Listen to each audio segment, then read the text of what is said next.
everything's going to be all right. What does it mean that everything is going to be all right? Does it mean you're going to have a right idea? Does it mean that something's going to happen in your life? Does it mean you're going to get something, that you're going to do something? Or does it mean you're going to feel something? When we really come down to this idea of what is it we're here in this human body to do, we're here to experience. And so we were talking earlier last week, we talked about what is this thing called God? No words. You can't write about it. You can talk about it, means nothing. But there's a feeling that everyone's had about what does it mean to be in connection with God, with all that is, with the infinite mind, with infinite source, with spirit. Whatever that name is, it doesn't matter the name. What does it feel like? So we come back and we're going to start at the very beginning. We're going to understand that you could call God consciousness. In fact, isn't that what quantum physics calls it? Quantum physics says consciousness is the ground of all being, and that infinite possibilities exist everywhere present, all at the same time. So everything that exists in infinite possibility is right here in this room, everywhere, all at the same time. And what happens? Consciousness focuses on that possibility, and in scientific terms, it collapses it into an experience. That's what quantum physics describes, and this is the leading edge. Spirituality says that consciousness demonstrates itself in our lives in two ways. The first way is our conscious opinion, that which we think. It is the male aspect of our personality. Okay, the male aspect of our personality is the one that generates new ideas. Okay? Then there is the subconscious. That is the feminine aspect of our consciousness. That is the receptive aspect of consciousness. It receives the impress from the subjective, from the masculine, and when it receives it, it then births it into experience. See how the creative process is done in the consciousness as well as what we see in the human form? So as we create, it's about the idea going into the subconscious mind, being created into form. Now, here's the kicker. Why is it that not all ideas are created? Because just think what your life would be like. Think about that. If in 1 minute, every thought you had would demonstrate a perspective in your life. That's scary. I don't know about you, but my mind goes crazy and plays a lot of tricks on me. And it's a blessing that our thoughts don't create instantaneously. So what is it about our thoughts that gives them the power to create? It's the feelings we've attached to them. You see, the subjective mind, the subconscious mind, it hears all the thoughts. But it knows the thoughts that we believe by how we feel about them. And when we have that feeling come into our body, our mind, our soul, our being, it says, of course. So a lot of times when you're talking to people that are not in New Thought, they say, it sounds like God is very impersonal. That there's this beingness that's everywhere present, and as you think, it creates. That's not a very personal relationship to God. And I would say just the opposite. It is very personal, because as you think and you give feelings to those thoughts and they become the energy, the vibration of who you are, what happens? It gives you that experience. It's a personal experience that responds to you based on who you are. So it's not about what you do, what you say, what you act. It's who are you being? And in order to be, it's all about the feeling. So as we embody this idea of feeling, Think about when something happens to you that's unexpected, and we go into the woe me. Ever been into the woe me state of consciousness? It's where I'm not feeling very powerful, that I'm feeling I'm a victim. Is there feelings around that woe me? You bet there is. Are there feelings when we start feeling sorry for ourselves? Oh, yes. And what happens when we put that thought out there and those feelings start merging? Do we start getting more of that same experience coming at us? It keeps multiplying and getting bigger and bigger until when? Until we have an interrupt where the feeling for some reason is broken. And in that break, the shift of experience starts to happen. That's the power of understanding that your feelings have an aspect in your creative process.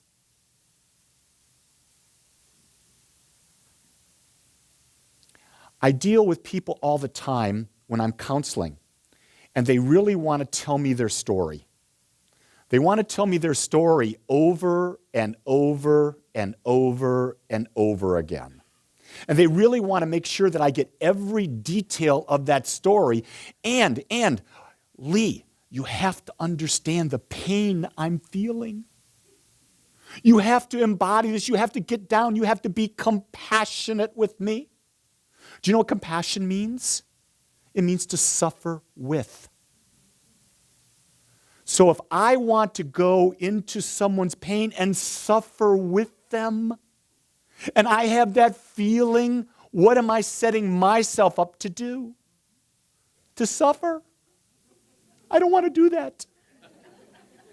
Now, if I'm counseling with someone, do I want them to suffer more? No. So I don't let them tell the story very long. And people say, well, that's not very sensitive. Well, think about it. Is it sensitive to want people to feel better, to feel their highest good?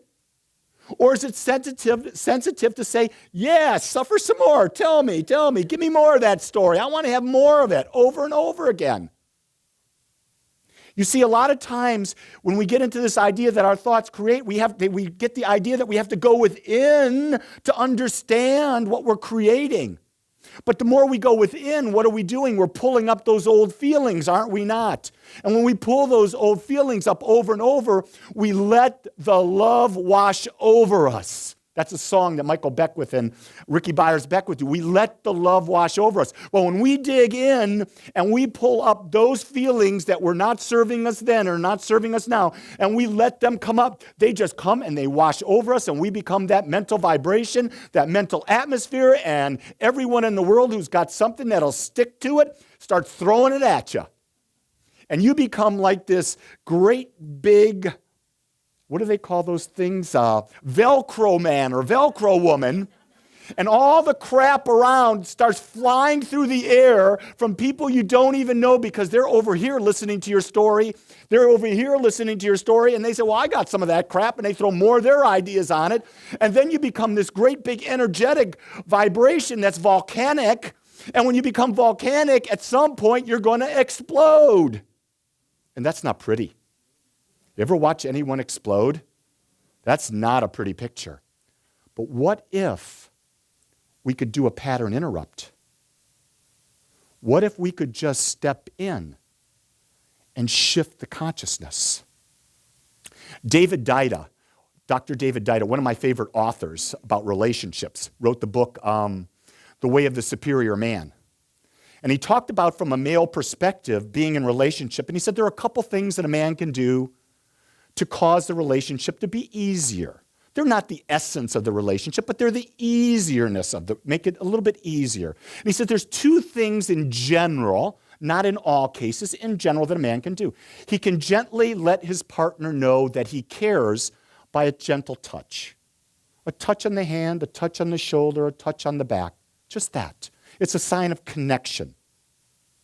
The other thing he said was make your partner laugh. And I love that idea of laughter, because what is laughter? It's a pattern interrupt. There are many times when I'm talking with Jean, and if Jean goes into a story, for whatever reason, I immediately go into a joke. Because I understand that what I'm doing is I'm interrupting a pattern, and I do that with everyone. People say, well, you're not being very sensitive. You're not being compassionate. Do you see? I don't want to be compassionate. Do you understand that? If you are looking for a compassionate minister, you're in the wrong church. I will be an empathetic minister. See, there's a very big difference between compassion and empathy. Empathy means to understand, to see what the person is going through, to respect where they are, to honor where they are, and know that they don't have to stay there. Compassion means just get down and let's just be in that and suffer together. No, I don't want to do that. I'm not going to play that game. Did that game. Don't want to do that. See, it's being unattached to where people are and knowing that they're the divine. What does the divine feel? Can you imagine being the allness of God? It feels perfect peace at all times. Because in the perfectness of God, there's no comparison. There's absolutely no contrast. You see, in order to have contrast, there has to be the opposite of. So if God is all there is, that God is infinite, all-knowing, everywhere present, it has always been and always will be, that means there's nothing outside of this idea, this consciousness, this beingness that we call the divine. If there's nothing outside of it, it in itself will not judge. It cannot judge. This idea that there's a God that judges is nonsense. I can't be more specific. It's poppycock. Let me use my favorite, that's my new favorite word that I could use on the platform that is acceptable in society. Poppycock. Because to create a God that judges, a God that we must fear, a God who will condemn, a God who will judge, what have we done? We have created God in man's image and not man in God's image. So when we do it in man's image, we have just limited this idea of the infinite. Why would we do that? Unless we want to get control of people. Because we control people through fear. If you think about it, every bit of control happens is when we throw fear out there to people. When we're not in fear, it means I don't fear my wife. I never once come home in fear that something bad's going to happen, that she's going to tell me something. I don't believe in living in fear because to live in fear means you don't love. Do you hear that? When you love someone, fear cannot possibly enter in. There should never be the thought of fear. So if people are in a relationship and they've got a fear going on, it's because there's no love. Because you cannot have love and fear at the same time. It's impossible. There's either one or there's the other. And when we're in love, is it not a feeling? And when we're in fear, is it not a feeling? And can we not discern which is love and which is fear? And so if we know which one is which do you want to turn to? You ever hear someone come up to you and say, right now I just feel like crap. And I think I want to stay there for a while. I've heard that before. I just want to be in my misery right now. And you know what you say to them? Great. Stay there. Come back and talk to me when you're done. Because you don't have to be with them. When they're in that stage, I know there are times when I get a little mood on. I get a little funkiness about me and that. And Jean will come in and she'll pick up on that energetic and she'll say, hey, you got a little funkiness? I'll talk to you later. And she disappears. And then she'll come back at another time and says, how you feeling? I said, I feel good. I meditated. Oh. And all of a sudden she says, I think I'll be around you. She doesn't say that. She's not that blunt. I didn't want to marry that blunt a woman. Everyone has a way within them of identifying their feelings, and everyone feels differently for different reasons because we all come from different backgrounds. This is the real critical thing that I've come to learn and understand is no one will ever feel the same way I do. No one will ever feel the same way you do because no one has had the background and the perceptions that have been built over your lifetime. So to expect someone to feel the same way as you do over a specific event, you're just fooling yourself. But honor, how do you feel when you're in that situation? That's what you tap into. You tap into what you feel like, because that's the most important thing. If you know what you feel like and you go to that feeling of being in oneness and you come into the world, you're going to have a great life. But if you go into a feeling and you feel like you're down and it's grumpy and it's that type of thing, move on, because you're going to have more grumpiness. Is this hitting you at all? Am I really tapping in? Because the power is in what we feel. So you don't want to be listening to people who are telling you about their garbage, right? You don't want to be creating thoughts in your mind that put yourself down. You know those thoughts? When we don't think we're good enough, when we think we're not enough.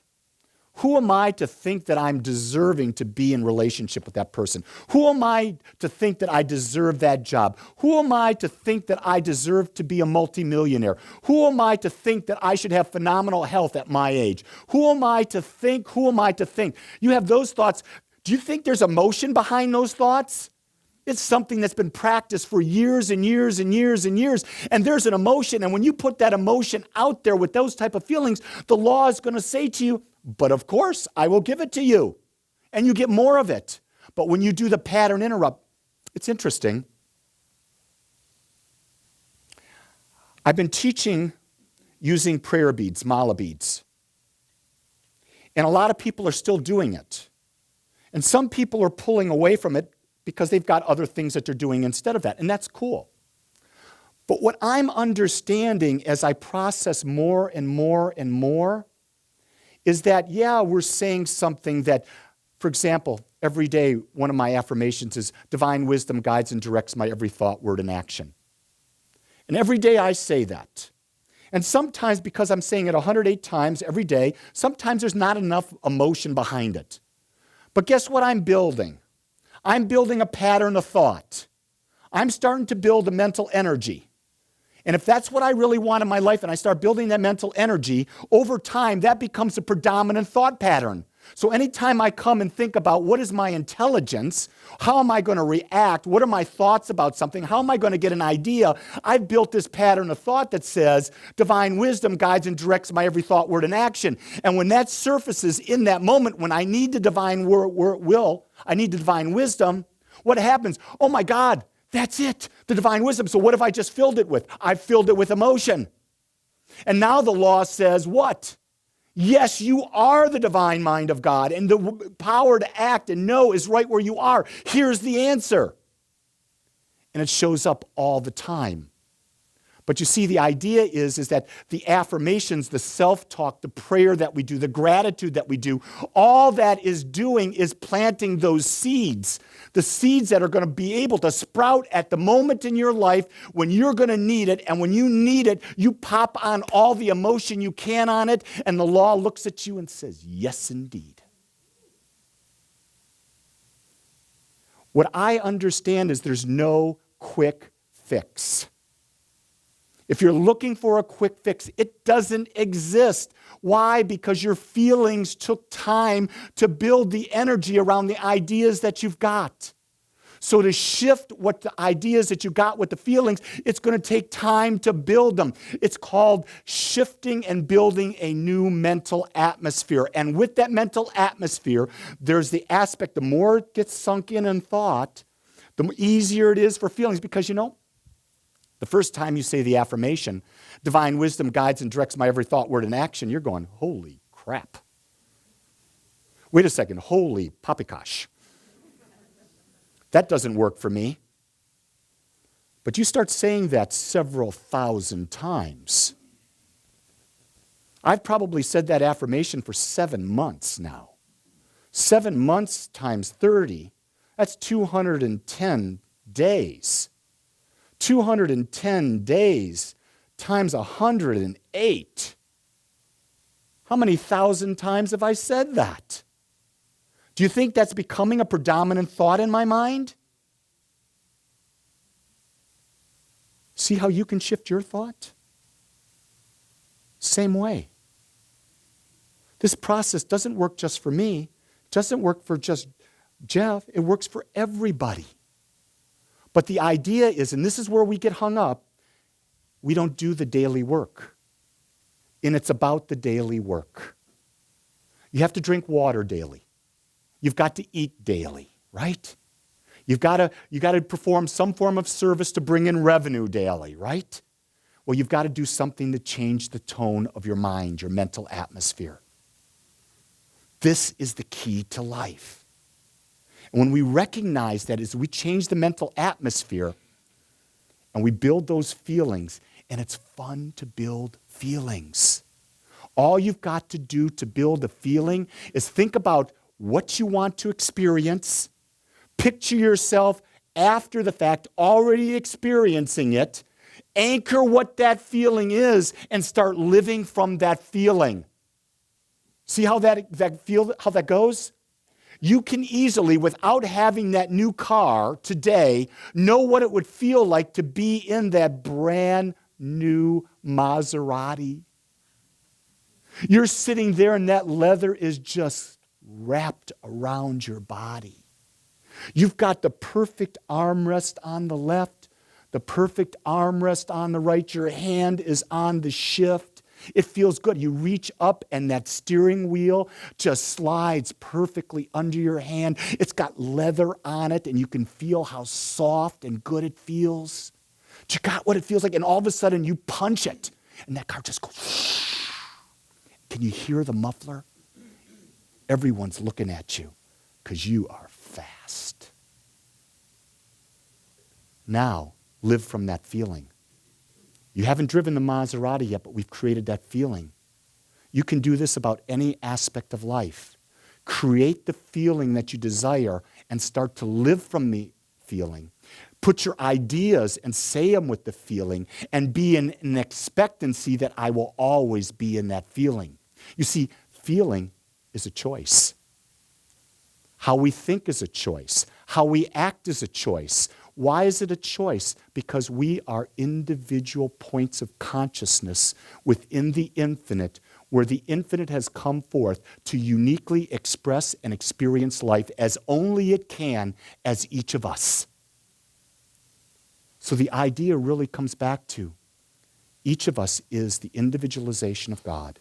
Each of us is a child of God. Each of us has been given the power to create our own life experience. The question is, will you accept the power and will you work with the power in a way that it knows how to respond to you? And it responds by the mental atmosphere with the feelings on top of it, and when it hears the clear message, it says, yes. I invite you this week to think about some aspect of your life that you would like to see different. And in the seeing of that, what does it feel like if it were already now? And to find one affirmation that would support that. There are affirmation cards out there on the foyer table. There's also, if you go to Agape, agapespiritualcenter.com, and you go on What Do We Practice, you'll find a tab for affirmations, and you go down to the bottom, you can click on a link there, and on that link it'll say a PDF of affirmations. There's 30 of my best. Right there, you can print them out on your computer, and then find one, and if there's not one there, adapt one to the feeling that you want. And for 1 week, just say it with that feeling. I promise you, your life will begin to transform itself. Because what I know when I see you is that the power that created this universe is centered right where you are. You are whole. You are perfect. You are the child of God. Look no further. Look into the mirror and see God looking back at you. God is smiling. Are you smiling back? Let's go within.